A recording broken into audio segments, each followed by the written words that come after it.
everybody, it's Cynthia again. I am finally back after being quite sick for quite a while. And so now that I sound like myself again and am feeling a lot better, I thought, oh my gosh, I really need to make a video. So this video is going to just be a random haul, and I should actually clarify that these are all Christmas presents that I got this year. So in one way, it's extremely easy to buy from me because as long as it's a craft supply, I want it. So I'm sure that all of you fellow crafters can relate. But anyway, one of the items I got was a $25 gift card for Barnes & Noble. And so as soon as I felt good, I got all cleaned up and dressed up, and off I went to Barnes & Noble, and I poked around for a little bit, and I already had gotten several novels to read, and so I was looking for something different, and I found this fabulous book, and it's called Hand Lettering for Relaxation. And I have, oh goodness, as you might imagine, I've done crafting my entire life. I have dabbled in almost any imaginable craft that exists, especially when it comes to painting and drawing and anything with color. And so I have already had many years practice of doing different lettering techniques, including calligraphy, and I've done certain things. I did my sister's wedding invitations in calligraphy and things like that. So I am not a stranger to hand lettering, but it's not something I've done in recent years, and so I really felt like I needed kind of a refresher, and then also learning some new things. So this book is really wonderful, and I'm not gonna go through the whole thing. I'm just gonna kind of show you what I've been doing. So the first thing that they talk about is creating kind of a faux calligraphy look. And so I don't even know if the pencil will show up on film, but I was doing it in pencil, and then I did do a little bit in the black pen. And this is the quote, "It's me time," that they were having you practice with.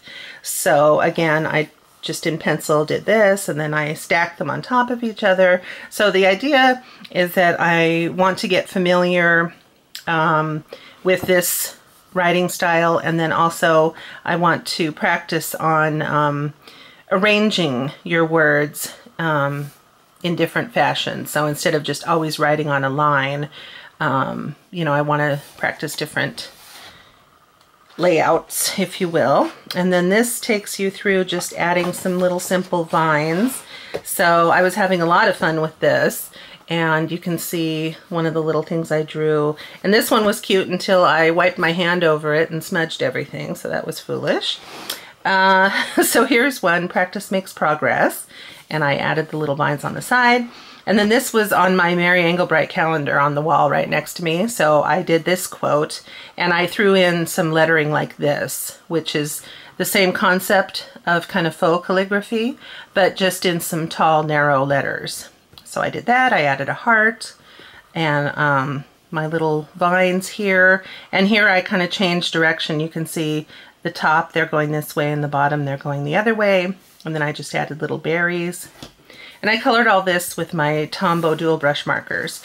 So this book holds up perfectly. You can see there's no bleed through at all with my water-based markers. And I didn't do any banners. That may be it actually for what I've currently done. But anyway, just wanted to give you a little peek. So this book is a lot of fun. It's very thick with lots and lots and lots of different techniques and lots of pages for practicing. So if you're interested in either learning how to do this or brushing up on your skills, then this is a good book to have. So that was the first item. And now, oh boy, I have a lot of stuff. Oh boy, I really was spoiled this year with a lot of things. But I love it. So anyway, in this random basket of goodies that I picked up I kind of shopped myself so that I could pick out exactly what I wanted. But then, you know, my husband wrapped it up and put it under the tree, and that was a gift. So anyway, I was missing the Vintage Photo Distress Oxide ink. So I went ahead and just grabbed an ink pad of this because I got these from Blitzy, and Blitzy has really good pricing on things. So I got this for a good price. And I just saw this morning, I got an email that they're coming out with 12 more colors of Distress Oxide ink. So of course, oh my gosh, even though I already spent my fun money this month and I got all these Christmas presents, of course, now guess what? I need to get those 12 colors. So anyway, I'll have to break it to my husband gently. Okay, so now to finish, I'm working on building up my entire stash of Nouveau drops. So these are all the crystal drops. These are the glossy opaque colors. So this one is Autumn Red, this one is Ripened Pumpkin, and this one is Woodland Green. I really wish I had the Woodland Green at Christmas time when I was making things, but that's okay. I have it now. So I got those 3 colors. And what else? Oh, I got, there's no name on it. Hello, where does it say? Well, that's bizarre. Anyway, this is the Distress glitter in the rock candy. And I liked it a lot because I like the size of it since it's a little bit chunkier. And also, I love the fact that it is truly just white and clear, meaning it doesn't have a golden tone, it doesn't have a bluish tone, nothing like that. A lot of my supposedly white things have, especially in the glitter family, they always have some color to them. So there's either a pink, you'll often see a real bright greenish tint to everything, and I just wanted pure because the idea is that I can use this for glittering up winter things and have it look like snow. So that was the motivation there. And then along those same lines, I also bought the Nouveau Pure Sheen glitter, and I don't know what color they call this, Ice White. And again, it's just white and clear. There's no, you know, silver or gold or any other color to it. So that is a nice glitter there, and it's a finer glitter too. Then this one, as I told you before, I have that Inca Gold Nouveau Mousse, and so I just wanted to pick up one more color, and I had to go with this fabulous purple, and I think it's called Royal Aubergine. Yes, it is.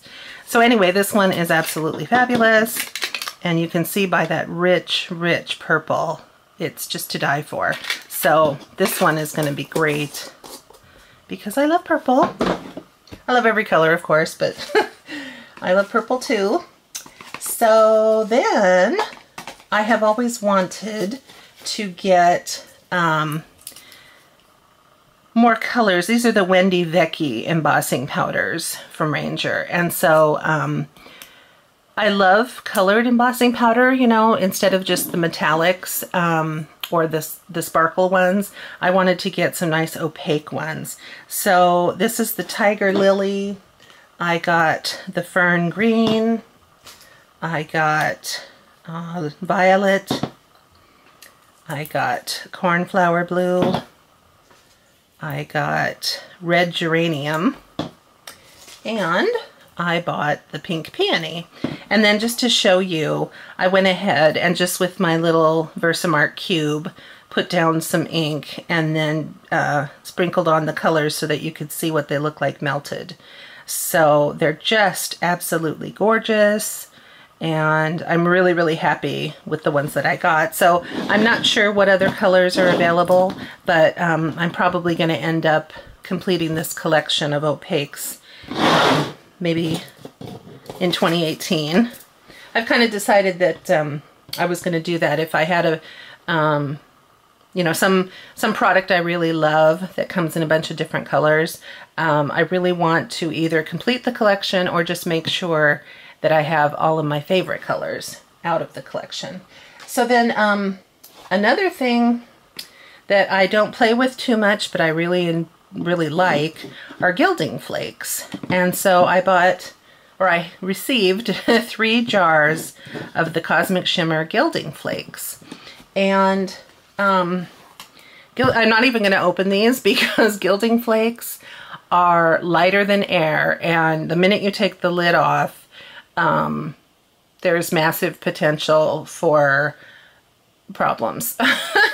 So it's fabulous stuff, but it's super, super messy, and it just, I mean, I swear you can't even breathe when you're holding this stuff because it's so thin that it just floats away in the air, and I don't want to do that. So I'm going to leave it in here, but I have samples to show you. So this is the Harvest Moon, and I just put down a piece of double-sided tape and then just ran my finger, took some gilding flakes, sprinkled it on, and just burnished with my finger. But you can see how absolutely gorgeous all of those colors are in there.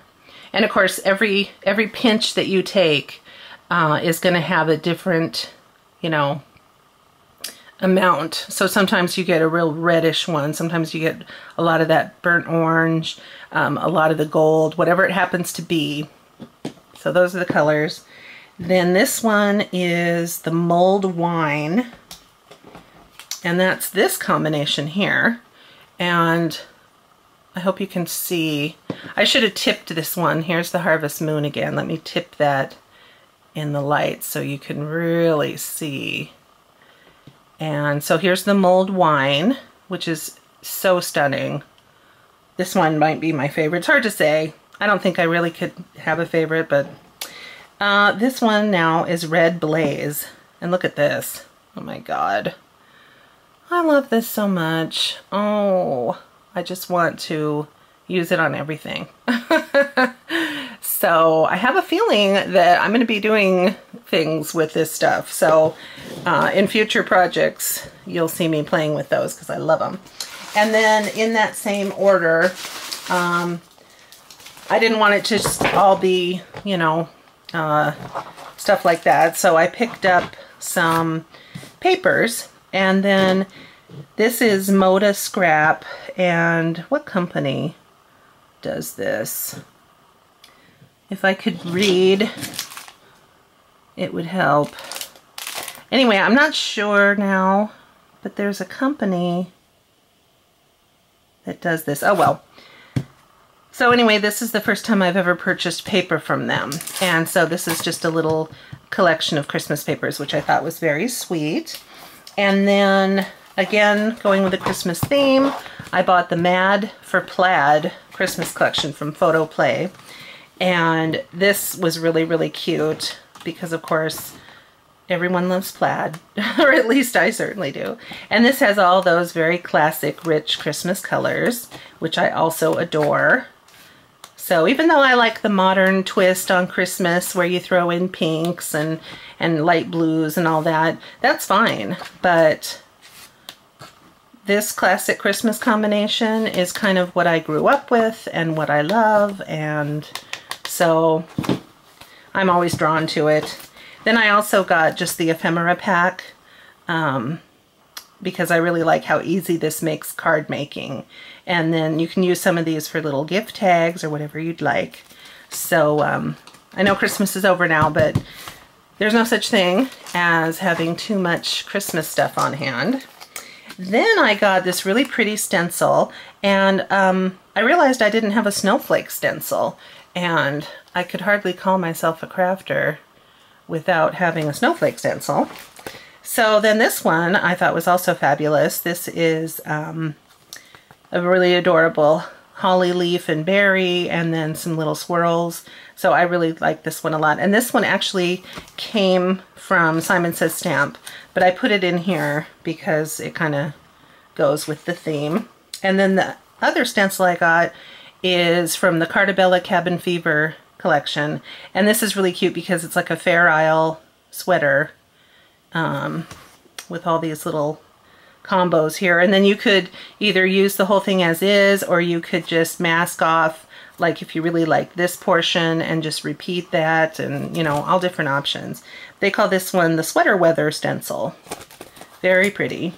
And I didn't even tell you, I'm sorry, this is called Holly Background, and it's from the Crafter's Workshop. So that's what that one is. And then finally I got this Echo Park embossing folder from their A Perfect Christmas line. And this was really fun because it is snowflakes again, but it's an embossing folder. And I do have one other snowflake embossing folder, but I don't think I care for it that much. I'd have to show it to you, but I really don't like the pattern on it. It's really kind of weird. So this one is adorable, and I'm going to use this a lot. So that was all the Christmas present from Blitzy. And you would think that between the book and all of this stuff I would be done, but I'm not. So, if I haven't said it already, I told you I was very spoiled this year. Let's see. I'm gonna show you what? Well, I'll just show you these three other things and then we'll stop for now. So this Lawn Fawn stamp set was new this past Christmas season. And so I picked it up. It's called Christmas Dreams. And I just thought it was so sweet. And of course, I'm a big Lawn Fawn fan. But I really liked all the things in this. I liked the tree. And then it's cute because they give you solid circles. And you can just use these stamps and color in your ornaments with all your colored ink pads. So if you don't have a whole bunch of markers, or you just want to do a quick card and you don't want to sit around coloring for any length of time, then it's nice to fill in your tree with these. And then there's this darling fireplace, and you can put little things on the fireplace. You can hang your stockings. There's a little stocking and a plain one. You can put a little clock up on the mantle. You can run a bow across the mantle. There's little presents for the tree. There's a little rug that either one of the animals can be sleeping on. And while they're sleeping, there's a little thought bubble that can go over them. So the cat can be dreaming of a fish, and the doggy can be dreaming of a bone. And it says Merry Christmas here, and may all your holiday dreams come true. So it's just a really perfect little stamp set because you can just have the tree if you want. You could have the tree with the kitty sleeping under it. You could have just the fireplace. And so, you know, there's a lot of options in here for building whatever scene you want. And then this little one was so cute. This again was released in 2017, but it's called Pumpkin Spice. And I just thought it was so cute because you can make this little drink anything that you want, of course. But I really like it with the little dollop of cream on top. And the sentiment is, you're the pumpkin spice in my latte. And these are already kind of broken apart for you. So you can kind of build your own sentiment. If you want to pretend that this is cocoa instead of this, you know, you can build a different sentiment. And then there's these darling little smiles, you know, that I always love from Lawn Fawn. And then the little spice jar, which is really cute. I didn't get the dies for this, but I figured it'd be super quick and easy to just cut this out, and then this little bottle too. So I didn't feel the need for that. And then this final one here that I picked up is the mini wreath die. And I really like this. I watched a video of both the mini wreath and the large wreath. And even though the large wreath is really pretty and absolutely worth the money if you wanted to purchase it, but this one, to me, I liked the size, and it felt a lot more doable to me, meaning I could crank out, you know, multiple little wreaths with very little effort. And so I actually liked that because I was thinking about how busy Christmas time is, And if I'm going to be sitting there making cards or tags or whatever, and I want to use a little wreath, I knew myself well enough to say, I want something quick and easy. So I went with the small. And then the other cute thing is that it's the perfect size actually to fit over the fireplace here. So it's a little big, but not overwhelming. So you could absolutely put your wreath above your fireplace. So again, I figured, great, now these two work together.